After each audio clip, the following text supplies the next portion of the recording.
Guys, ayan o. Tingnan nyo. Nagyayelo na dito sa amin. Umula ng yelo. Ay, yung mga basura namin ang puno ng yelo. May itapon ko yan. Ayan o. Ang daming ice. Ala, puntahan ko nga yung yung rabbit ko. Kaya bakit? Baka napano na. Tignan mo o. Sige ang ulan ng yelo. Tignan mo yung sopa namin o. Punong-puno na ng yelo. Hala. Grabe! Tignan mo yan! Tignan mo yung sasakyan. Yellow na. Grabe.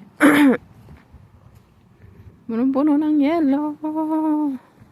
Ayan o. Grabe siya. Yellow na talaga siya. Ay! Nakaka-excite. First time ko ngayon makakita ng ganito. Sa person talaga. As in person. First time. Kaya ngayon. Nakakatuwa. Para akong bata. Ting ting ting ting. Ting ting ting ting. Lagyan ko nga ito ng Open ko siya para malagyan ng snow.